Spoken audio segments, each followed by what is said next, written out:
In between कुछ भी हो, यू मे टेक्स्ट, और इन बिटवीन आप बोल भी सकते हो अगर कोई चीज समझ में नहीं आया है तो। ठीक है, हम शुरू करते हैं। CGTMSE, what is CGTMSE? CGTMSE,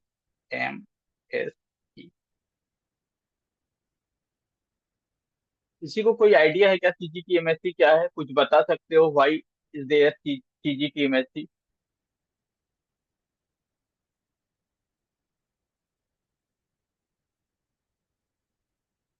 CGTMSE एक गारंटी स्कीम है। गारंटी स्कीम, जब आप लोन देते हो, किसी को भी लोन देते हो, तो there is always condition of guarantee. Sometimes you take the personal guarantee, but कई बार ऐसा अवेलेबल नहीं होता कि लोन लेने वालों के पास गारंटी अवेलेबल। ठीक है, लेकिन ये पर्सनल गारंटी नहीं है, ये MSME कि आप जो लोन देते हो उसके लिए गारंटी है। MSME की क्राइटेरिया पता है सबको? एम नहीं है इसमें, MSC के लिए। What is micro enterprises?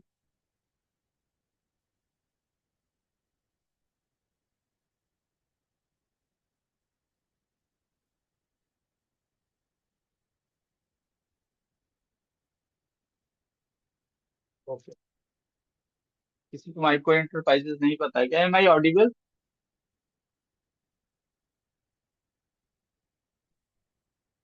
मैं ऑडिबल और not?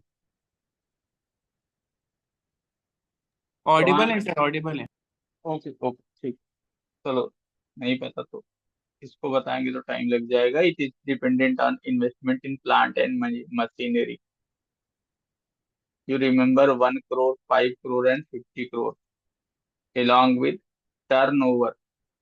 Turnover, for the turnover you multiply by 5 to everyone. 5, 10 and 250. This is the 500. This is the turnover. Turnover and plant and machinery criteria for micro, small and medium enterprise. So, who is the sponsor of CDB, CGTMSC?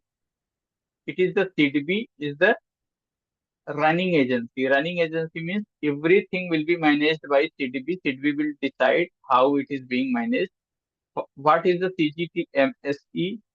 CGTMSE is a trust. Okay. CGTMSE is not a company. CGTMSE is a trust. Okay. Initially, since when CGTMSE is in force? CGTMSE having two schemes, and CGTMSE came into force in August 2000. You may know, but in August 2000, the name was not CGTMSE. Okay. In by the August when it was started in 2000, its name was C Credit Guarantee Trust, Credit Guarantee Fund Trust for Small Enterprise. Okay. In 2006, when MSME Development Act, MSMED, came into effect, its name was changed to CGTMSE. When MSME Development Act came into force, its name was changed. जब 2006 में MSME Development Act आया, तो फिर इसका नाम change करके CGTMSE किया गया। CGTMSE के अंदर आपके पास दो स्कीम्स हैं। उससे पहले हमें जानना पड़ेगा what is the objective of forming CGTMSE। CGTMSE, अच्छा, कभी एक बार ये भी क्वेश्चन पूछा गया था, का लोगो क्या है? Okay, flying bird, actually in multiple colour, means colourful. Colourful flying bird is the logo of CGTMSE। What is the objective? Objective is to ensure the credit availability to to micro and small enterprises,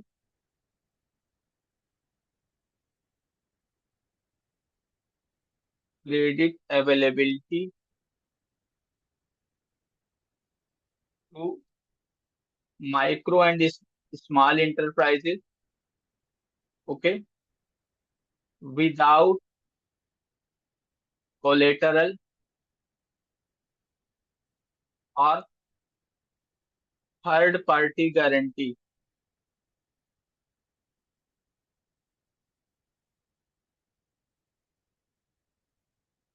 सी, अभी ये exam में question ये आएगा, how much amount is covered, how much amount is covered, CGTMSC guarantee में कितने तक का loan दे सकते हैं और कौन सा लोन दे सकते हैं, any idea?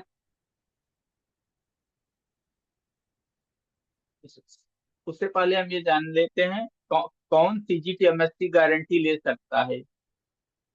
Who can take CGTMSC guarantee? Banks means commercial bank, RRBs, cooperative bank,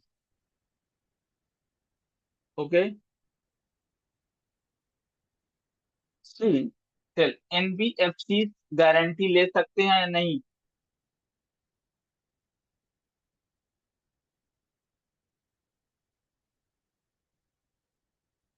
anyone?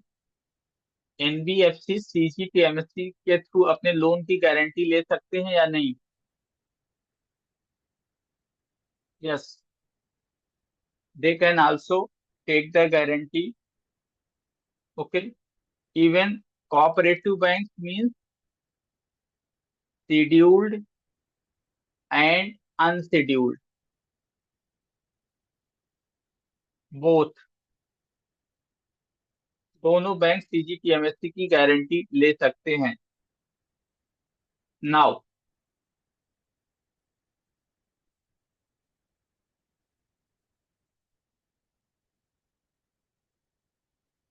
Now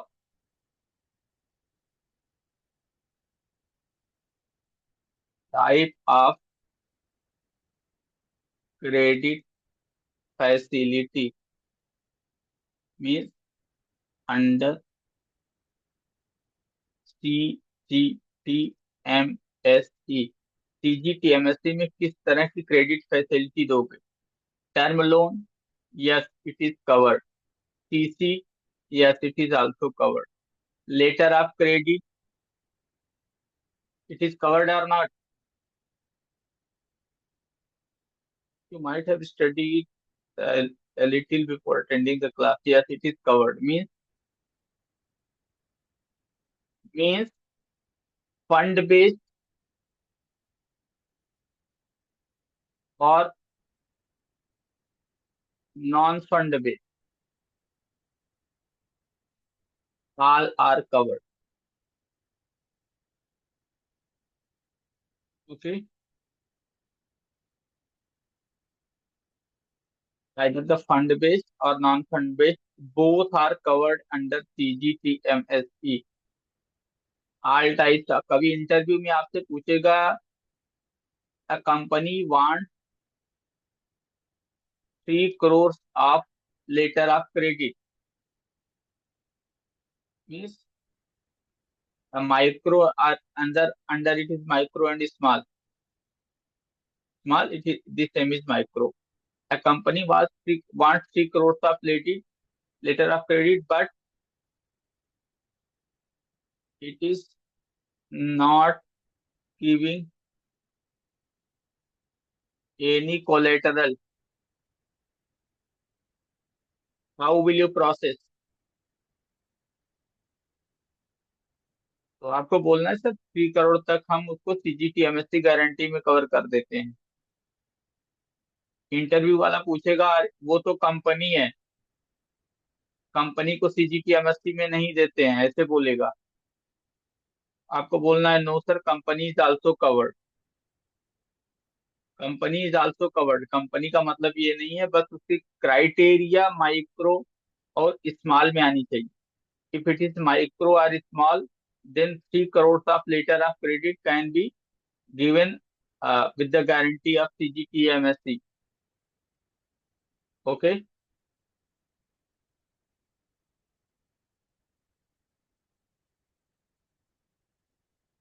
Now, what is the cap on coverage for the CGTMSE? Okay. But there is how many types of scheme are there before you need to understand. CGTMSE has two schemes. One is the CGS1 and CGS2. Okay. Other PM Swanidhi and other schemes are covered separately, but they are not with CGS1 or CGS2. Okay. Under CGS1, these are the banks. Okay. Under CGS2, microfinance institutions like NBFCs are covered. Now, which microfinance institution? Chalo, tell any NBFC. Can anyone tell whether housing loan is covered under CGTMSE or not? I have a housing loan of 50 lakh. ये interview का question है. ये interview का question है. I have a housing loan of 50 lakh. It is covered under CGTMSE और not?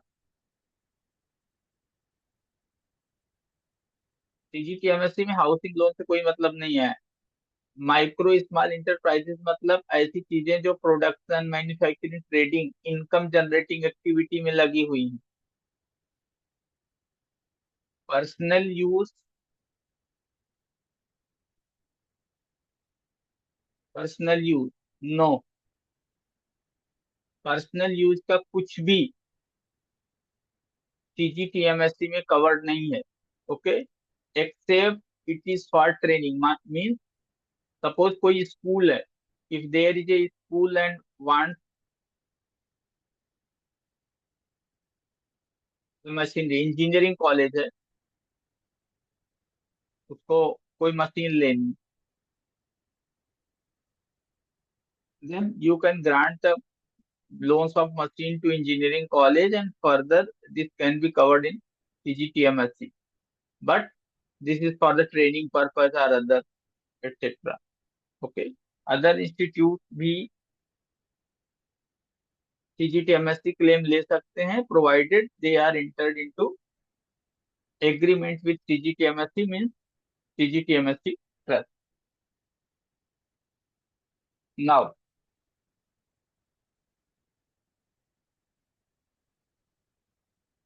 for taking the CGTMSE registration, there is a criteria for registration except for commercial bank.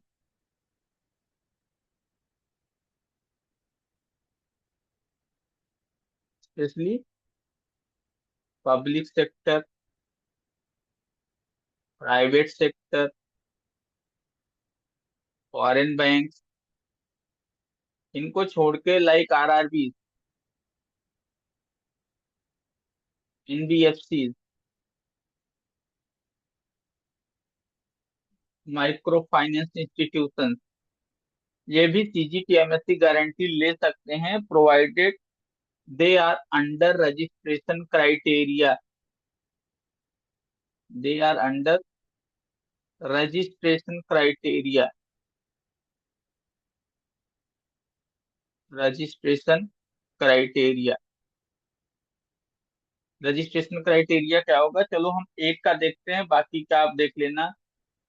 अगर कोई RRB है तो सम regional RRB के लिए देख लेते हैं कि अगर कोई RRB,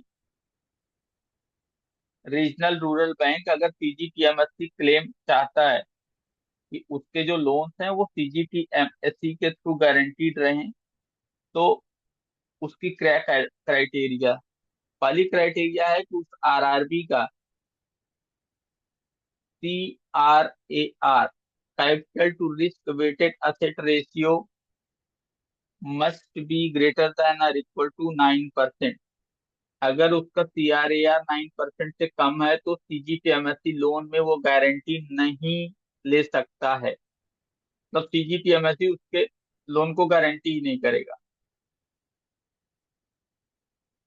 दूसरा, कोई भी डिफॉल्ट नहीं होना चाहिए। मीन्स अगर RRB का कोई रेगुलेटरी डिफॉल्ट इसने किया है, RRB ने, RBI का, तो भी CGTMSE उसको गारंटी कवर नहीं देगा।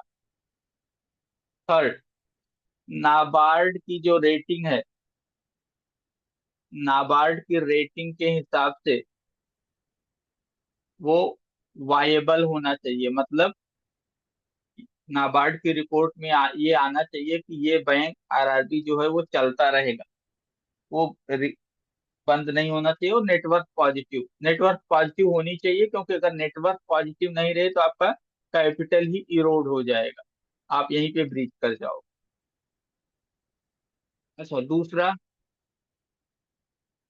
अगर माइक्रो फाइनेंस की बात की जाए, माइक्रो फाइनेंस इंस्टीट्यूशन है कोई, तो उसके लिए CRAR 15% का क्राइटेरिया है।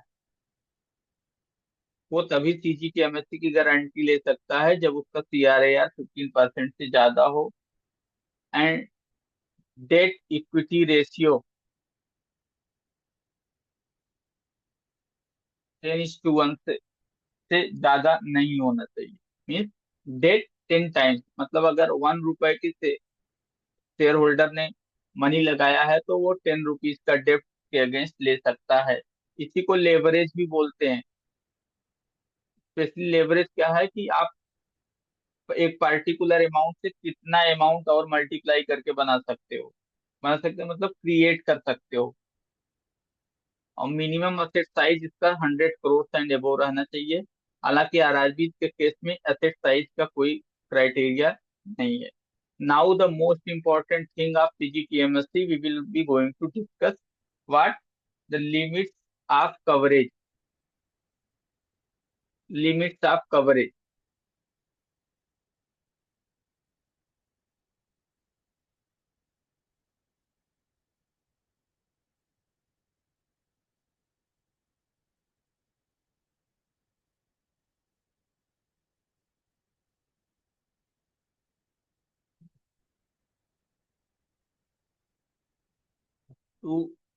500 लाख मीन्स ये 5 करोड़। ये रिवाइज्ड लिमिट है। इससे पहले की कितनी लिमिट थी, किसी को आइडिया है? What was the earlier limit? ठीक है, लेकिन ये 5 करोड़ सबके लिए नहीं है। ठीक है। सेलेक्ट कमर्शियल बैंक, मतलब public sector, private sector, foreign bank, इनके जो लोन है, 5 करोड़ के लोन तक की गारंटी CGTMSE दे दे। अगर वो RRB है या स्मॉल फाइनेंस बैंक है तो वो अपने 2 करोड़ तक के लोन की गारंटी ले सकते हैं CGTMSE के through.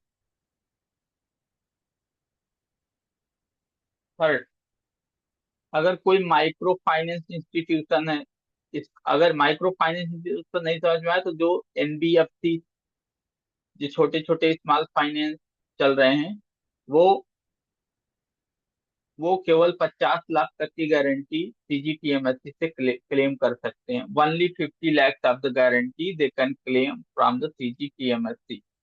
Okay, not more than that. ये मैक्सिमम है। See, this is the guaranteed amount, 5 crore. Means you can also sanction 10 crore of loan, but the guarantee amount will be limited to 5 crore only. Okay, guarantee amount 5 crore तक ही रहेगा। आप sanction कितना भी amount कर सकते हो। अगर आप CGTMSE ले सकते हो, means see, if you want, अगर आपको 10 करोड़ का लोन देना है,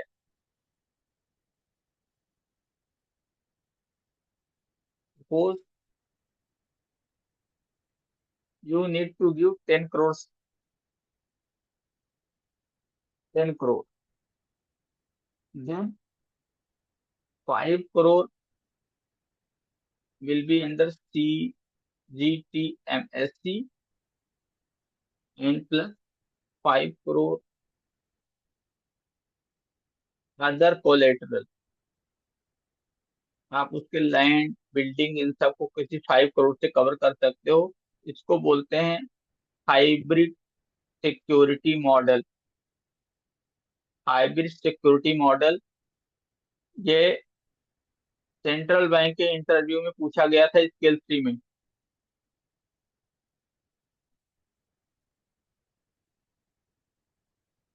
लास्ट ईयर सेंट्रल बैंक के इंटरव्यू में पूछा गया था कि हाइब्रिड क्लियर क्वेश्चन ही पूछा था उसने, हाइब्रिड हाइब्रिड सिक्योरिटी क्या होती है पूछा था। ठीक है। हाइब्रिड सिक्योरिटी क्या, देखो ये उसको नहीं इस तरह से नहीं पूछना चाहिए, क्योंकि हाइब्रिड सिक्योरिटी के साथ मॉडल पूछना चाहिए। हाइब्रिड सिक्योरिटी मॉडल सीजीटीएमएससी का मॉडल है, जिसमें आप कुछ पार्ट उसके कोलेटरल से सिक्योर करते हो, कुछ पार्ट के लिए आप सीजीटीएमएससी की गारंटी लेते हो। ओके। ठीक। तो अब इसके बाद हमें ये समझना पड़, कुछ टर्म्स ऐसे हैं सीजीटीएमएससी में जो आपको समझना पड़ेगा, नहीं तो आपको कंप्लीट नॉलेज सीजीटीएमएससी का नहीं आएगा। ठीक है। उसके लिए क्या है,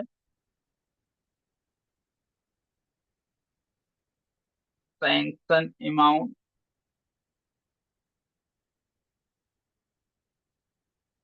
and default amount.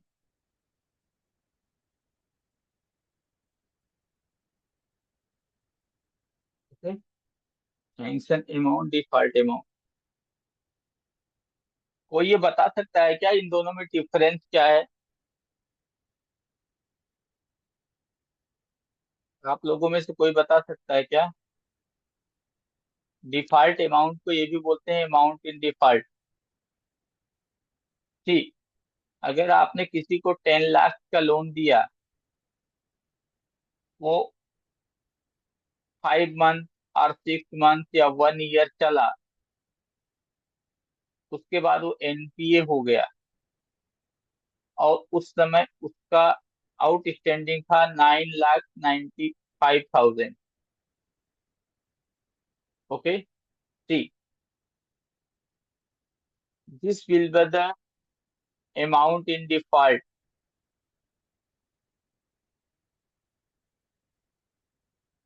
and the 10 lakh amount will be the sanctioned amount। जो C G T M S E का कैलकुलेशन होता है, वो होता है आउटस्टैंडिंग अमाउंट। न वो डिफॉल्ट अमाउंट पे होता है, न वो सैंक्शन अमाउंट पे होता है। Okay. This is the outstanding amount. अब कोई आउटस्टैंडिंग अमाउंट और डिफॉल्ट अमाउंट आप बता सकता है क्या? What is difference between outstanding amount and amount in default? चलो एक क्वेश्चन करते हैं।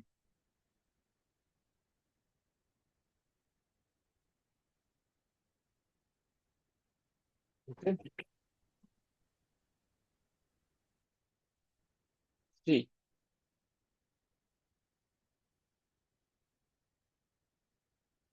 First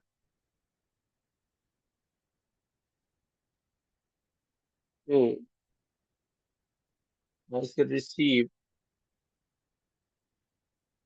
loan of a term loan of 5 lakh and CC limit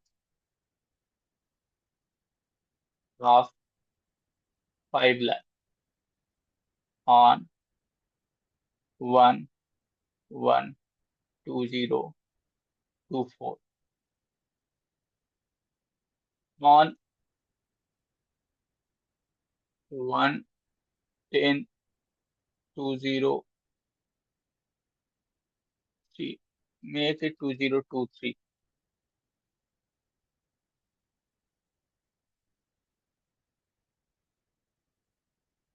on 2024 on 20 it stopped paying interest and principal in CC account and in term loan also. By that time, means as on 1/10/2024, the outstanding in accounts were: term loan was 4,70,000 and CC was 4,85,000.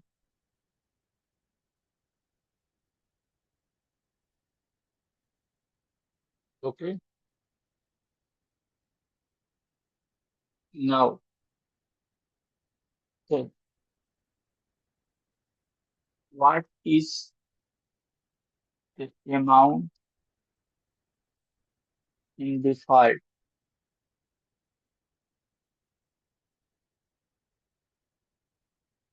on which amount the fee will be paid?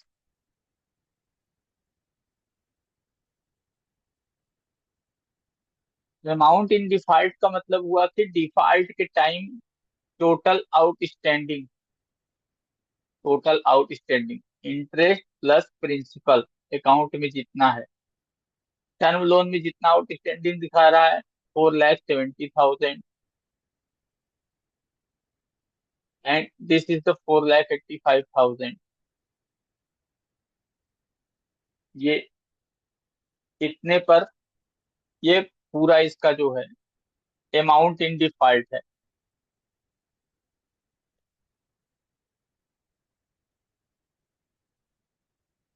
9,55,000 means 9.55 lakh is the amount in default. Fees इसको कितने पे payment करना है? Fees जब आपने sanction किया total outstanding amount कितना था? It was 10 lakh, 5 lakh and 5 lakh, तो 10 लाख पे पेमेंट करना है। इल फी पेमेंट करने के दो तरीके हैं। एक तो है पास्ट आउटस्टैंडिंग बेस पे, एक एज ऑन मटेरियल डेट। ये पेमेंट का सिंपल फार्मूला है। Payment of guarantee fee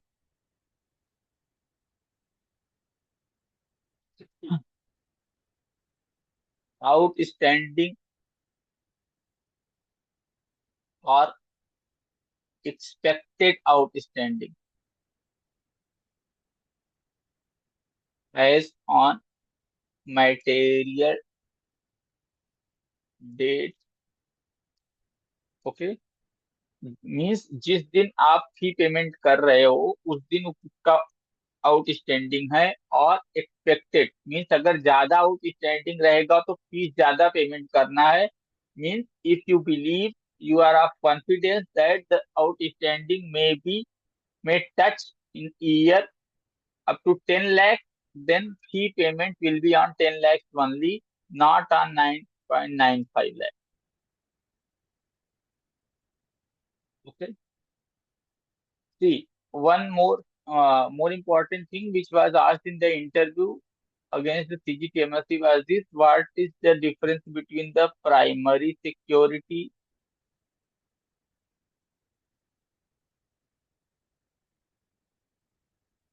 and collateral security? Anyone, anyone, किसी को पता है प्राइमरी सिक्योरिटी और कोलेटरल सिक्योरिटी में क्या डिफरेंस है?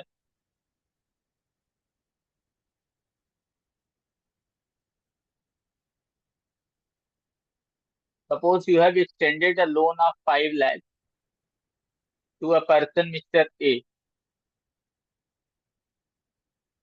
और CC limit of stock, means against stock, he has purchased stock of 5 lakh, but you have taken a guarantee of his house। यहाँ पर मिस्टर ए का हाउस है, उसको आपने यहाँ पे मोर्टगेज कर रखा है। तो ये जो हाउस आपने मोर्टगेज कर रखा है, ये है कोलेटरल सिक्योरिटी। और ये जो स्टॉक इसने लोन के फंड से लिया, मीन्स ऐसा कोई भी सिक्योरिटी जो लोन के पैसे से क्रिएट होती है, वो प्राइमरी सिक्योरिटी होती है। ठीक। तो लोन के पैसे से अगर आप हाउसिंग लोन देते हो तो हाउस बनता है। In this case house is the primary security, but in this case house is the collateral security. Okay. Loan के पैसे से, with the money what he has availed from the bank, the whatever security is created, that is called the primary security, and the security in addition to the primary security which the bank or financial institutions take to safeguard its loan, like land, building or any other thing। even अगर उसके पास stock पहले से extra है और आप stock भी अलग से रखते हो, किसी और चीज का स्टॉक है, तो that will also serve as a collateral security. No, हम देखते हैं इसमें कौन सी पहले इंक्लूडेड नहीं थी, but now they are included in CGTMSC guarantee. Sir sir इसका मीनिंग ये है ना कि मीन अपफ्रंट बिफोर सैंक्शनिंग जो भी कोलेटरल लिया जा रहा है वो प्राइमरी है, लाइक उसका हाउस लैंड जो भी हम ले रहे हैं। Yes yes yes. और पोस्ट सैंक्शनिंग जो वो उसी लोन वैल्यू से अगर कुछ स्टॉक वगैरह परचेज कर रहा है तो वो हमारा एज अ वो हो जाएगा, कोलेटरल वाला हो जाएगा ना। हो जाएगा, लेकिन क्या है ना, इसमें पोस्ट से नहीं मतलब है। जैसे मान लो इसके घर का मोर्टगेज आपने लोन सैंक्शन के 3 महीने बाद कराया, एक्स्ट्रा सिक्योरिटी है ना, स्टॉक आपने लिया, लेकिन ये 3 मंथ्स लोन होने के 3 मंथ्स के बाद आपको लगा कि यार इसका घर भी हम लोग मोर्टगेज कर लेते हैं, आपने बात किया और आपने इसका घर का इक्विटेबल या रजिस्टर्ड मोर्टगेज कुछ भी कर लिया। ओके। तो भी ये कोलेटरल सिक्योरिटी में आएगा। Okay. Okay sir, okay sir. हाँ, और जो आप कह रहे हो कि बाद में, तो जनरली क्या है ना, हम सिक्योरिटी लोन वाली जो भी हम लेते हैं वो बाद में ही लेते हैं, क्योंकि स्टॉक ही वो परचेज करेगा जब फंड रिसीव हो जाएगा, तो वो सिक्योरिटी आपके पास तभी आएगी। हालांकि उसके पेपर साइनिंग आप पहले करा लेते हो डिसबर्समेंट के पहले से। ठीक है। मेन कॉन्सेप्ट क्या है कि जो भी बैंक का फंड है और उससे सिक्योरिटी क्रिएट हुई, तो वो हो जाएगी प्राइमरी। अदर सिक्योरिटी जिसमें बैंक का फंड नहीं है, you it will be the collateral security. Okay. चलो आगे बढ़ते हैं।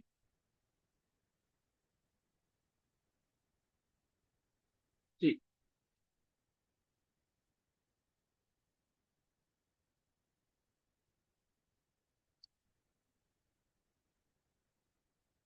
नाउ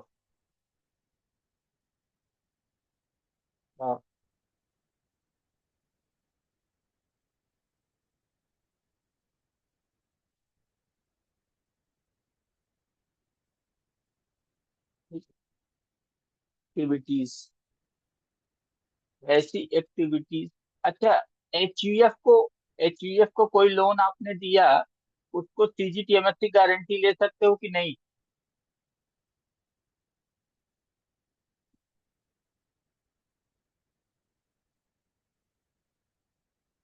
तो किसमें आप सीजीटीएमएस की गारंटी नहीं ले सकते? चलो एग्जाम में एक क्वेश्चन आ गया, which against which are the following loan given you can not take CGTMS की गारंटी, एचयूएफ,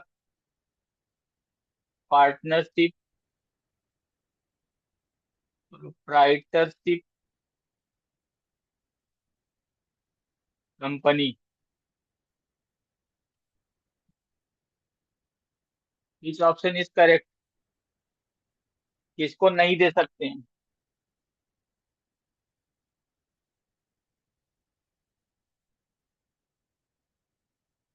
सी।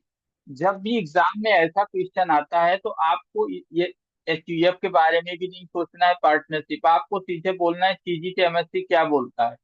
सीजीटीएमएससी बोलता है कि मैं माइक्रो और स्मॉल इंटरप्राइजेस को गारंटी दूंगा। Okay. HUF micro and small enterprises खड़ा कर सकता है, यस। पार्टनरशिप कोई माइक्रो स्मॉल इंटरप्राइजेस बना सकता है, यस। प्रोप्राइटर कोई माइक्रो स्मॉल इंटरप्राइजेस बना सकता है, यस। कंपनी माइक्रो स्मॉल के अंदर आ सकती है, यस। ओके। तो सीजीटीएमएससी गारंटी इन सब में लिया जा सकता है, इवन फिर इंडिविजुअल। ओके। बट अगर यहीं पे कहीं लिखा होता पर्सनल लोन, आप उसमें सीजीटीएमएससी गारंटी नहीं ले सकते, क्योंकि personal loan specially consumption loan होता है, एक तरह से कंज्यूमर लोन की कैटेगरी है। एग्जाम में ऐसे ही क्वेश्चन पूछे जाते हैं, आप पढ़े हुए तो होते हो, हैं, लेकिन क्या है कि वो आपको इतना कंफ्यूज कर देता है, आपको लगता है ये चीज तो हमने पढ़ी ही नहीं, हमने ये वाला तो पढ़ा नहीं, अब चल के देखेंगे इसको दे सकते हैं कि नहीं दे सकते। देखो,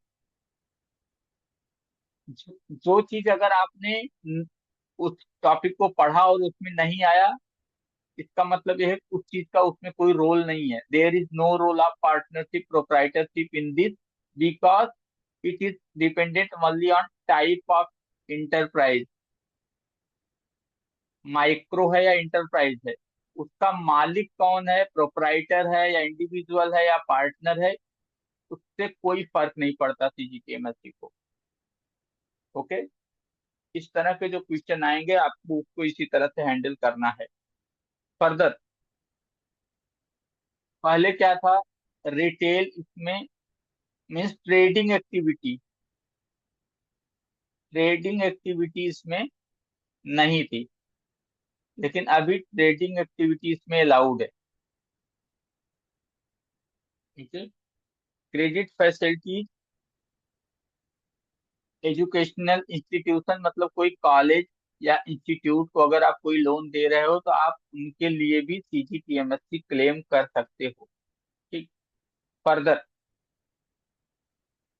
how CGTMSC will be received, extent of guarantee coverage. इस टॉपिक के साथ हम आज का ये अ, खत्म करेंगे, लेकिन थोड़ा सा प्रैक्टिस करने के बाद। ठीक। एक्सटेंड ऑफ गारंटी कवरेज,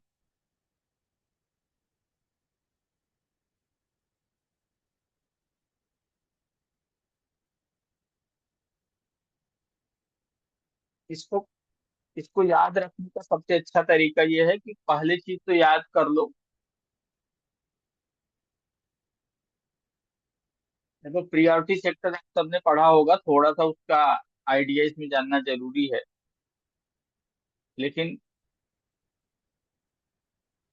इसको इस टॉपिक को डिस्कस करके फिर बता। इसमें कैटेगरी है, एक है special category, means special category of micro small enterprises, non special. देखो, ये कोई सीजीटीएमएससी का कैटेगरी नहीं, ये मैंने बनाया सो दैट आप याद कर पाओ इसको। ठीक है। और तीसरा है अदर, जो इन दोनों में नहीं आते। ठीक है। लिमिट कितना है, लिमिट का इसने ब्रेकअप दे रखा, 0 to 5 lakh. Okay. 0 to 5 lakh, 5 to 50 lakh, and 50 lakh plus two 1 5 crore. ठीक। इसको अलग एक साथ याद करोगे आप तो कंफ्यूज हो जाओगे। स्पेशल कैटेगरी एमएसई देखो, इसमें केवल एक ही कैटेगरी है सबके लिए, कि आप इसमें 5 करोड़ तक का पूरा कवरेज। स्पेशल कैटेगरी एमएससी कौन है? इसमें है वोमेन और अग्निवीर। अग्निवीर स्कीम जो मोदी जी ने चलाई थी, बहुत बच्चे नाराज थे उसमें। वुमेन और अग्निवीर को अगर आप लोन दे रहे हो तो ये ब्रैकेट नहीं अप्लीकेबल है, कितने के लिए कितना लगेगा। ठीक है, इसमें direct 90% coverage available,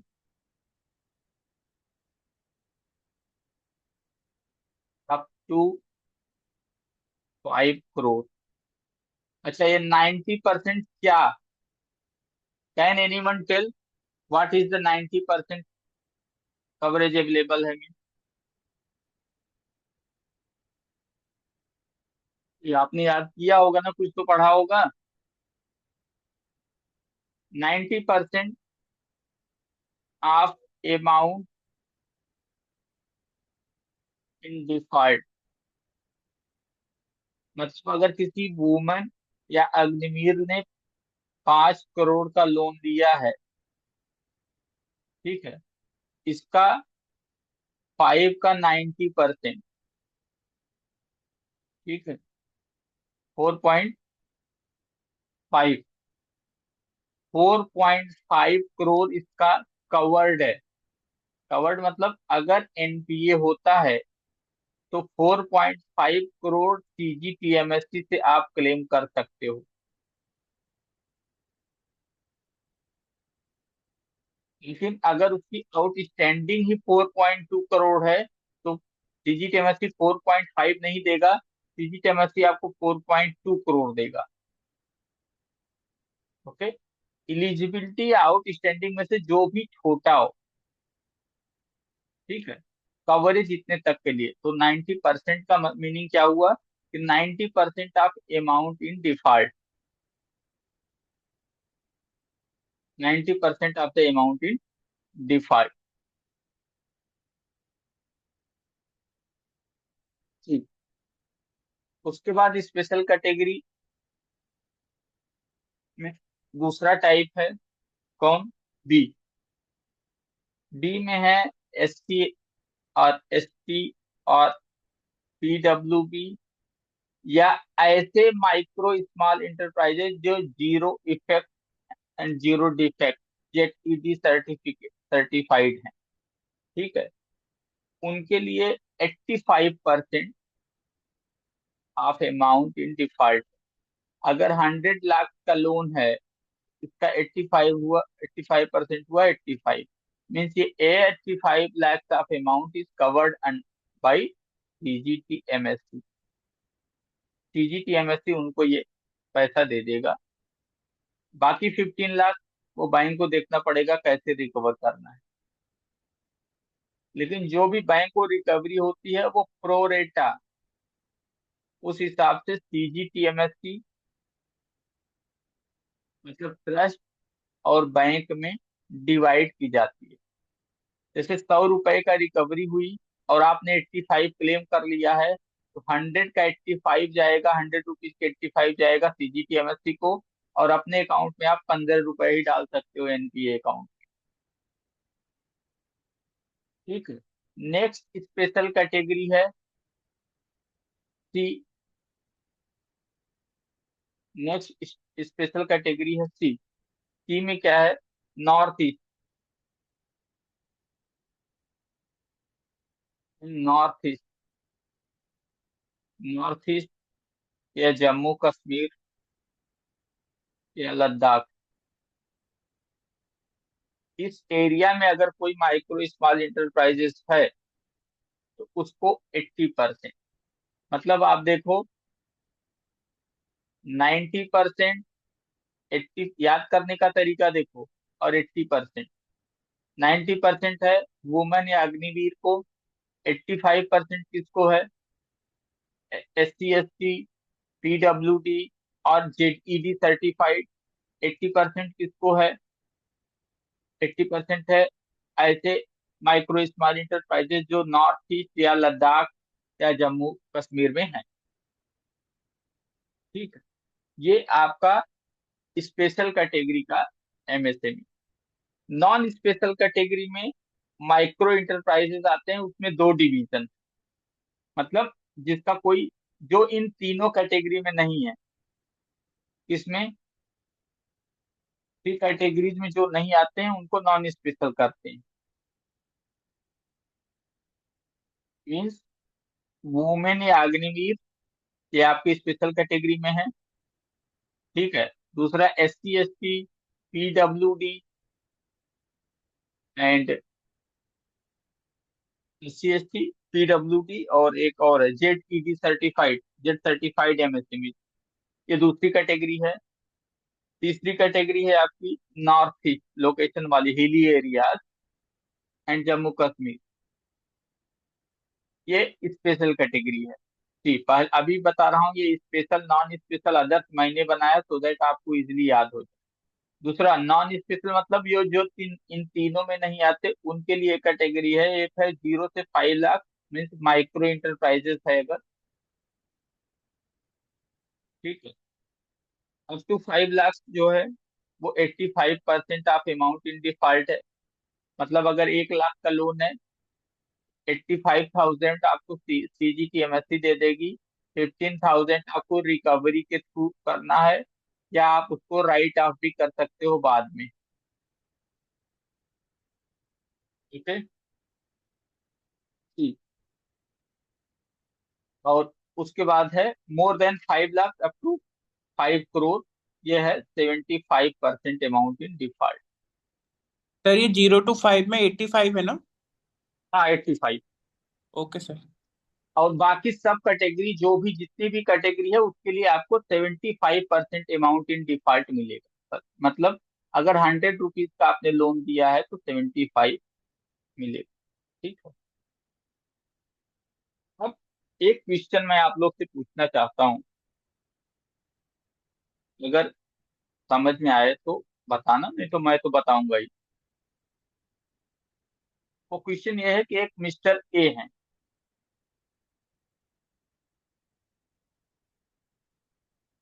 mister A हैं, इन्होंने 1 करोड़ का लोन लिया। ये PH है। ओके, PH नहीं, इनको अग्निवीर बोल देते हैं, अग्निवीर बोलते हैं तो सही रहेगा, इनको ज्यादा मिलेगा।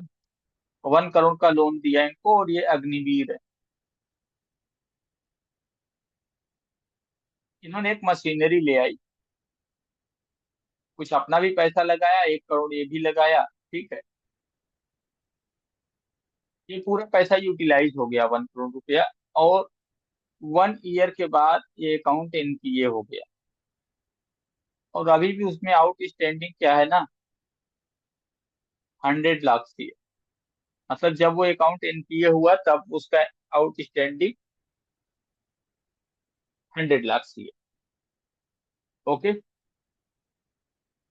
सी। और ये बैंक बी है जिसने इसको लोन दिया था, तो इस बैंक ने क्या किया, ये लोन CGTMSE में था तो बैंक ने गारंटी क्लेम की। और ये अग्निवीर है तो इसलिए इनको क्या है, 90 लाख की गारंटी आ गई। 90 लाख की गारंटी की रिवर्स हो गई, 10 लाख बचा हुआ है। ठीक है, 10 लाख बचा हुआ है। तो इस बैंक ने मिस्टर ए को बताया कि यार तुम्हारा हमने गारंटी मंगवाया, 90 लाख आया है, तुम 10 लाख इसमें डाल के बंद कर दो। और ये बंदे ने 10 लाख इसमें डाला और इन्होंने 1 करोड़ का लोन बंद कर दिया, क्लोज। बैंक भी खुश कि भाई पैसा आ गया, ये बंदा भी खुश कि भाई 1 करोड़ का लोन लिया, 10 लाख ही देना पड़ा, बाकी EMI छोड़ दो अगर तो जो उसने 10-20 भरी होंगी। अभी बताओ इसमें कहीं गलती है कि नहीं है? यहाँ पर गलती कहाँ पे हुई है, वेयर इज द मिस्टेक? क्योंकि इस तरह से सब लोग करेंगे ना फिर। 1 करोड़ का लोन लो, CGTMSE गारंटी लो, फिर उसको एनपीए करो, बैंक उससे पैसा ले लेगा, और लोन बंद कर देगा।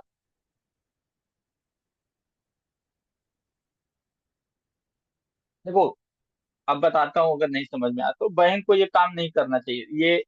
ठीक है।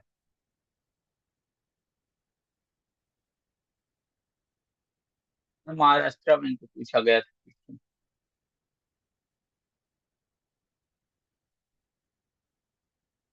3। ठीक है। ये 2 साल पहले पूछा गया, 2 इयर्स बैक। उस बंदे ने मुझे फोन किया डायरेक्ट वहां, सर मुझे, मैंने बताया कि बैंक कर सकता है, कुछ गलत है क्या? बहुत गलत है इसमें। देखो, गारंटी का मतलब क्या होता है? सीजीटीएमएससी एक गारंटी देने वाला इंस्टीट्यूट है, वो गारंटी देता है। गारंटी का मतलब क्या है? गारंटी का मतलब यह है कि भाई अगर ये पैसा नहीं दिया तो पैसा मैं दे दूंगा। सीजीटीएमएससी बोला कि अगर ए ने पैसा नहीं दिया 100 रुपए का लोन, तो 90 रुपए मैं दे दूंगा। ठीक है, डिफॉल्ट का। बट आप ये 90 रुपये आप रिकवरी करके मुझे वापस भी करोगे। अगर रिकवरी नहीं हो पाई तो कोई बात नहीं, तो अभी इसकी मशीन बेच सकते थे आप। आपको उसकी मशीन बेचना चाहिए था। मशीन अगर 100 रुपए में बिकती, उसने जितना परसेंट, इसने 90% दिया, तो 100 रुपए का 90% कितना? मैं मान रहा हूँ कि मशीन मान लो 50 लाख में बिक जाती। 50 लाख का 90% हुआ 45 लाख। ये आपको सीजीटीएमएससी को वापस करना था, और 15 लाख आप रख सकते हैं, लेकिन अभी 10 ही लाख आउट स्टैंडिंग है। तो आप केवल 10 लाख लोगे, और ये पूरा पैसा, वेट ए मिनट, 95 तो 5 ही लाख बचा ना। 50 लाख में 5 लाख, आप 5 लाख लोगे और 45 लाख सीजीटीएमएससी को वापस करोगे। वेट,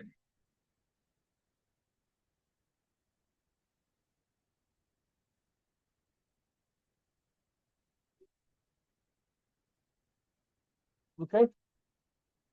ये चीज, ये यहाँ पर गलती हो गई। दूसरा,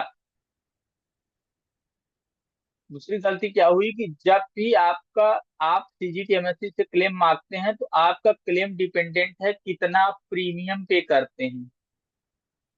ऐसा नहीं, बैंक ने हजारों सीजीटीएमएससी के लोन के अकाउंट खोले और सबका सीजीटीएमएससी क्लेम करके, सीजीटीएमएससी के पास क्या अनलिमिटेड पैसा थोड़ी है जो आप उसको इंश्योरेंस का वो की पेमेंट करते हो ना, वही पैसा तो उसके पास है। कुछ उसका अपना कैपिटल है जो गवर्नमेंट ने स्टेब्लिश करते समझ लिया होगा। इस तरह अगर पेमेंट करेगा तो बैंक से सीजीटीएमएससी तो एक दिन में ही खत्म हो जाएगा। ये चीज गलती हुई। उसकी रिकवरी प्रोसेस स्टॉप नहीं होगी। आप अपने बुक्स में अकाउंट को क्लियर कर लो। लेकिन जनरली क्या बैंक करते हैं कि भाई पैसा आ गया, अकाउंट क्लोज मारो, खत्म करो। यहाँ से लेटर लिख के दे दिया, all recovery measures have been taken and no no possibility of recovery is there. बाद में बैंक को उसको बोल दिए कि ठीक है, ये डाल दो, या कहीं और से डाल दो, तुम डायरेक्ट अपने में जाके पेमेंट कर दो, कि हमें नहीं पता है हम क्या किए। ठीक, इस तरह से आपको सीजीटीएमएससी की फीस डिवाइड करनी होती है, और फीस इस तरह से। अच्छा, दूसरा नेक्स्ट में हम क्या देखेंगे? हम देखेंगे इसका फीस का स्ट्रक्चर कैसा है। ठीक है, 0.35%। एक चीज, एक जो वेरी इंपॉर्टेंट टॉपिक बचा हुआ है, वो जो है, वो ये है कि additional 5% coverage will be available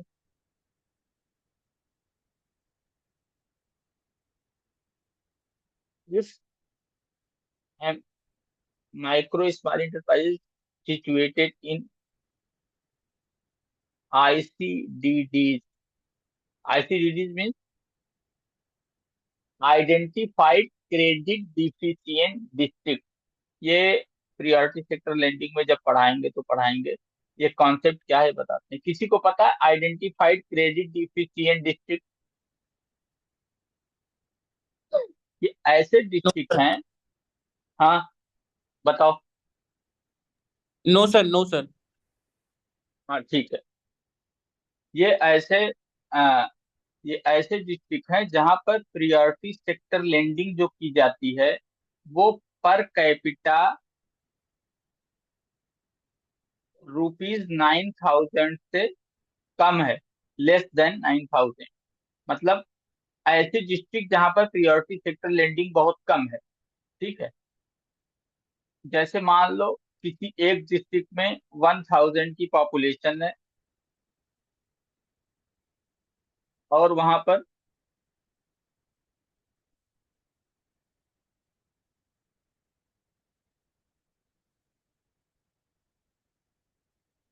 ₹50 lakh का टोटल अभी प्रियोरिटी सेक्टर लेंडिंग का टोटल अचीवमेंट है, दिया गया है। इसको डिवाइड कर दो तो एक आदमी के हिस्से में, एक बंदे के हिस्से में कितना आया? 8,000 आया।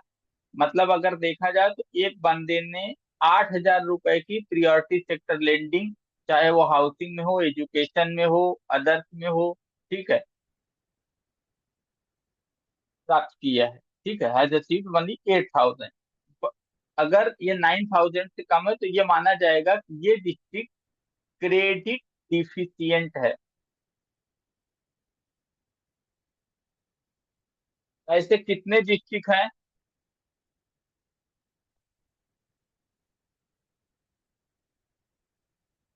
ऐसे कितने डिस्ट्रिक्ट हैं, किसी को आइडिया है क्या? 196 डिस्ट्रिक्ट ऐसे हैं जो क्रेडिट डिफिशियंट। अच्छा, अगर ऐसी जगह पे, ऐसे डिस्ट्रिक्ट में वो एंटरप्राइज है तो उसको 5% एक्स्ट्रा मिलेगा। मतलब जिसको 90% मिल रहा तो उसको 90 + 5% मिलेगा, 95% का कवरेज। जिसको 75% था उसको 75 + 5% मिलेगा, 80% का कवरेज, अगर वो क्रेडिट डिफिशियंट डिस्ट्रिक्ट में सिचुएटेड है तो। दूसरा एक छोटा सा कॉन्सेप्ट पीआरटी सेक्टर वाला भी देख लो। वो अभी तक तो कभी पूछा नहीं गया किसी जीवीओ के एग्जाम में, लेकिन जिस तरह से पैटर्न चेंज हो रहा है पूछा भी जा सकता है, ठीक है। इसमें आरबीआई ने क्या किया है कि अगर आपने ₹100 का priority sector lending ICC, identified credit deficient district में की, मतलब ऐसी डिस्ट्रिक्ट जहां पर ₹9,000 पर कैपिटा से क्रेडिट कम है, प्रियोरिटी सेक्टर की, नोटिस दैट प्रियोरिटी सेक्टर की, ठीक है, तो उसको आपका कितना अचीवमेंट मानेगा? 125%। मतलब अब आप आरबीआई को रिपोर्ट करोगे कि मैं, मेरा अचीवमेंट 125 है, ठीक है। अच्छा, जिस तरह से डिफिशियंट डिस्ट्रिक्ट है वैसे ही इफिशियंट डिस्ट्रिक्ट भी हैं, मतलब जहां पर बहुत ज्यादा क्रेडिट ऐसा दिया गया है स्पेसिफिक प्रियोरिटी सेक्टर का। वो क्या है?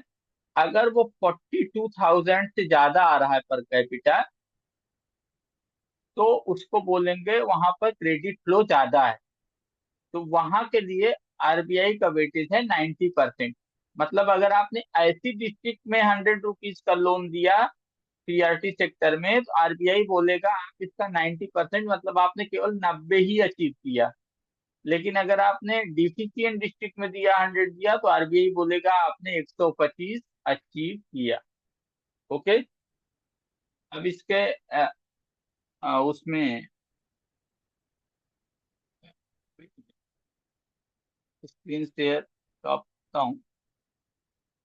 और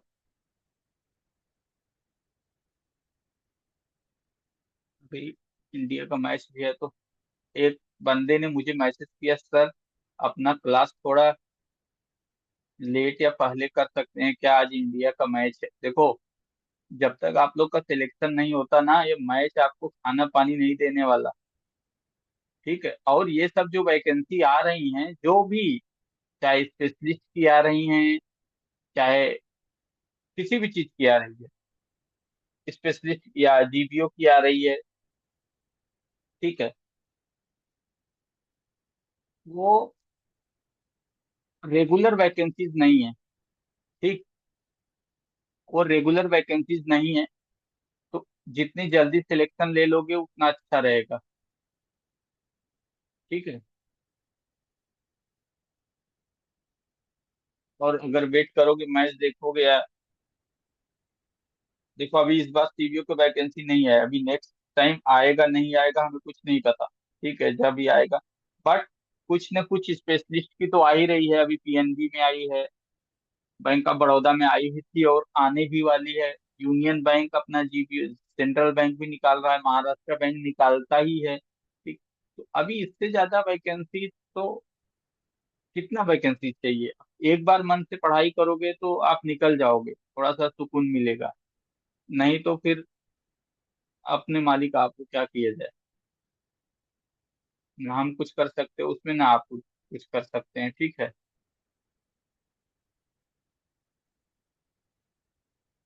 किसी को कुछ पूछना है?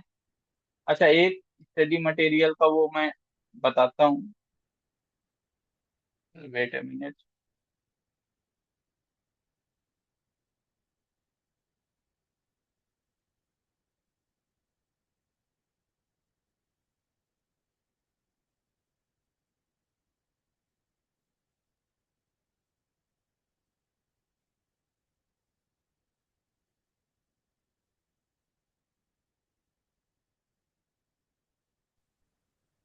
तो सर, हाँ।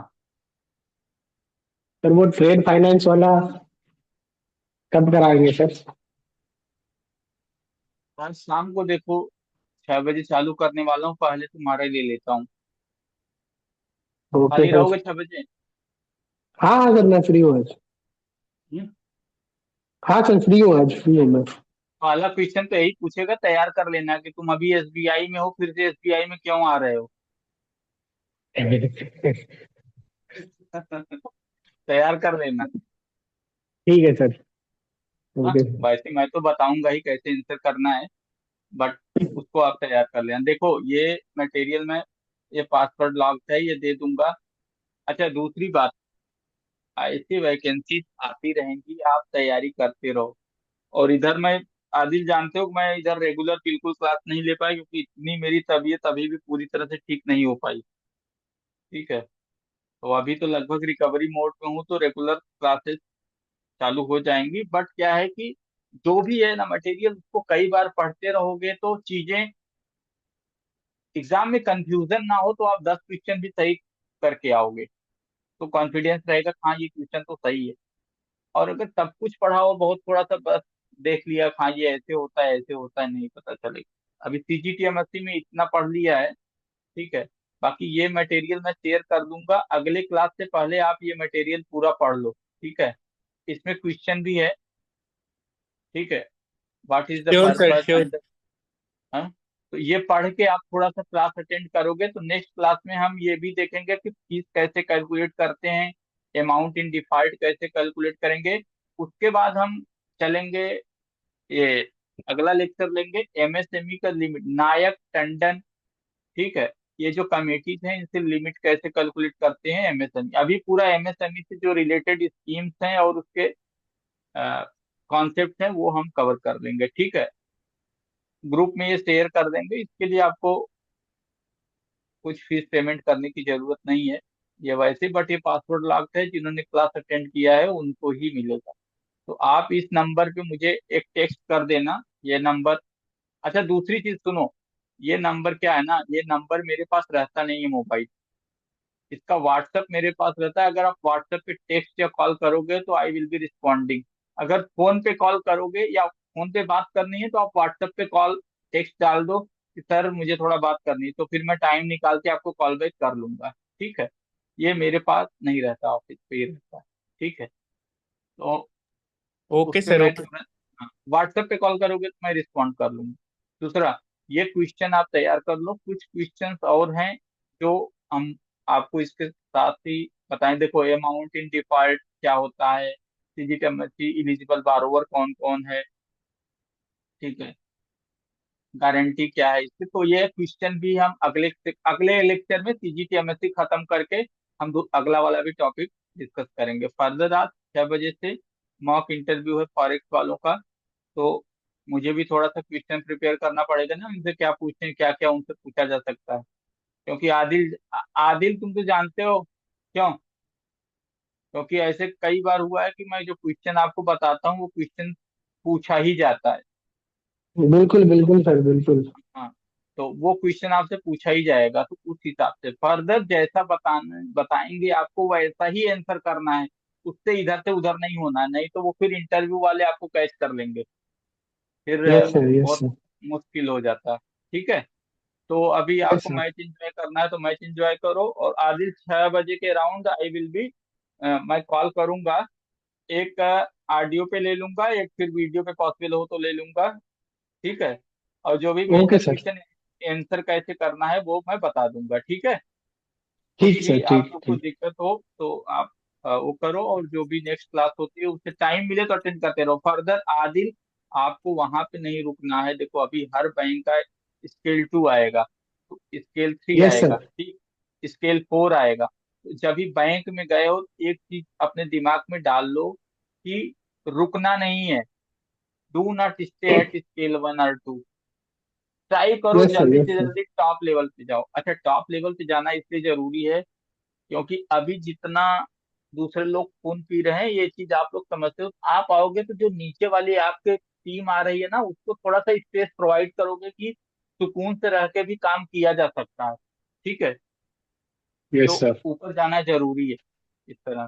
ठीक है, यस सर। और अपना जब तक सिलेक्शन, जब तक ऑफर लेटर हाथ में नहीं आता, आपका खाना पीना सोना सब बंद है। ठीक है, जब आपको लगे कि हाँ अब आ गया है, ठीक है, चलो, तो यस सर। क्लास ओवर करें, किसी को कुछ सर एक पूछना है। बात, हाँ पूछनी थी सर। हाँ, सर ये जो सीबीओ को कब तक फिर भी एक्सपेक्ट कर सकते हैं आफ्टर फाइनेंशियल ईयर में भी, मई जून या जुलाई में ऐसा कुछ है, हो सकता है क्या? जो भी वैकेंसी आती है ना वो पहले बोर्ड मीटिंग में डिसाइड होती है। ठीक, ओके। अभी बोर्ड मीटिंग उसकी कोई है नहीं रिसेंट, ये मार्च के बाद रिजल्ट डिक्लेयर करने से पहले एक बोर्ड मीटिंग होगी। ठीक, ठीक है तो सर। उसमें अगर वो प्रपोजल कुछ रखा जाता है या मेरे कांटेक्ट में कोई है तो बता सकता है, क्योंकि लास्ट ईयर भी सब पूछते रहे, एक्सपेक्टेड वैकेंसी ये हो रहा था, हो रहा था, हो रहा था, लेकिन वो लास्ट टाइम तक उन्होंने कुछ उस पर रिस्पॉन्ड ही नहीं किया। हालांकि वैकेंसीज रेज की गई थी लेकिन वो आया नहीं। ठीक, फर्दर और जो भी वैकेंसीज हैं आ रही हैं। ठीक है, जैसे पीएनबी में, अगर if you are eligible in PNB, आप पीएनबी में श्योर कर जाओ, आपका जो खून दूसरे बैंक की उतनी पीएनबी में थोड़ा कम है।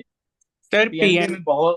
सर पीएनबी के हाँ, लिए ये पूछना था कि मेरा पीजीडीबीओ है सर, आईएफबीआई से post graduation diploma in banking operation, तो क्या वहाँ एलिजिबल हो सकता हूँ मैं? मैंने पढ़ी थी नोटिफिकेशन, बट मुझे लगा शायद वो नहीं है वहाँ पे एलिजिबल। 2 ईयर वाला है क्या? नहीं सर, मेरा 1 ईयर वाला है। 1 ईयर, देखो एक चीज वैसे इसमें तो देखो कुछ बैंक ऐसे हैं ना जो एक्सेप्ट कर लेते हैं। अब मैं यस। नाम नहीं लेना चाहता, 2-3 बैंक ऐसे हैं जिन्होंने मणिपाल वाला भी डिप्लोमा वो किया था ना, जी जी। उनमें उन्होंने उसको एक्सेप्ट करके ले लिया। बट एसबीआई में यार डॉक्यूमेंट वेरिफिकेशन थोड़ा बहुत स्ट्रिक्ट होता है। ठीक है, वो पूरी तरह से, even IDBI being a private sector bank उसमें भी डॉक्यूमेंटेशन बहुत तगड़ा होता है। तो वो उनके ऊपर है, अगर वैसा लिखे हैं तो ठीक, अगर डालना चाहते हो तो डाल दो देखने के लिए। लेकिन यस क्या सर, है ना कि, हाँ देखो फिल जब, करता हूँ सर। हम्म। हाँ देखो क्या है ना, एग्जाम देने से एक आइडिया मिलता है, क्योंकि जितने भी एग्जाम है वो सब कराता है आईबीपीएस। ठीक है, यस तो सर। पेपर पैटर्न लगभग लगभग कुछ ना कुछ, जैसे सेल एमएसएमई का रहा तो एमएसएमई से रिलेटेड चीजें आएंगी ही आएंगी, Nayak Tandon, limit calculation, guarantee, guarantee fee, turn around time, MSME के लोन कैसे देखो, पीएमईजीपी, ये सब आएगा। ठीक है, ये सब आएगा ही आएगा। तो ये चीजें हमें पढ़नी है, लेकिन क्या है ना, अब हम सोचेंगे यार वैकेंसी पता नहीं आएगी कि नहीं आएगी, फिर हम वैकेंसी का इंतजार करते करते हम पढ़ना छोड़ देते हैं। और पता है, जो भी आप बैंक में इसमें पढ़ते हो ना, इसमें कुछ लॉजिक नहीं लगाना है, सभी फैक्ट है और आपको याद रखना है। कई यस बार क्या सर। होता है कि जो कंफ्यूजन है कि ये चीज ऐसे नहीं होगी, उसके लिए गाइडेंस थोड़ा सा लेना पड़ता है, उसके लिए तो सब अवेलेबल ही है। ठीक है, फर्दर ये चीजें आपको जब तक आपका सिलेक्शन नहीं हो जाता है, और ये अच्छी चीज है कि पब्लिक सेक्टर बैंक में लेटरल एंट्री का थोड़ा कॉन्सेप्ट आ गया, तो बाहर के जो लोग हैं स्पेशली इन प्राइवेट सेक्टर, उनके पास एक गवर्नमेंट सेक्टर में जाने का एक रास्ता खुल गया। लेकिन ये लंबे टाइम तक नहीं रहने वाला है, क्योंकि वैकेंसी फिल हो जाएंगी ना। फिर अभी देखो आरआरबी के मर्जर हो रहा है, मुझे लग रहा है शायद शायद 15-20 दिन में अनाउंसमेंट भी ना आ जाए कि इतने आरआरबी को मर्ज कर, जैसे ही मर्जिंग होगी वैसे ही जीबीओ को वैकेंसी कम हो जाएगी, लगभग आउट हो जाएगी, बहुत कम आएगी। ठीक। जैसे बीओबी ये सब मर्ज होने के बाद कुछ में ज्यादा स्टाफ रहते हैं और बहुत सारी ब्रांचेस बंद होती हैं, तो स्टाफ बढ़ जाते हैं। ठीक। तो वो चीज देखना है कि जल्दी से जल्दी आप लगे रहो और जल्दी से जल्दी अपना सक्सेस गोल अचीव करके फ्री हो जाओ। Okay. Yes sir, thank you sir. Okay, आज का सेशन ओवर करते हैं, कुछ भी है तो आप नंबर पे टेक्स्ट करो। हाँ, फिर देखते हैं। ओके। अगले ओके। क्लास का डिटेल्स उसमें शेयर कर दिया जाएगा और उसके थ्रू ज्वाइन कर लीजिएगा। हाँ, ठीक है। ओके। बेस्ट ऑफ लक सबको, अपना तैयारी जारी रखो।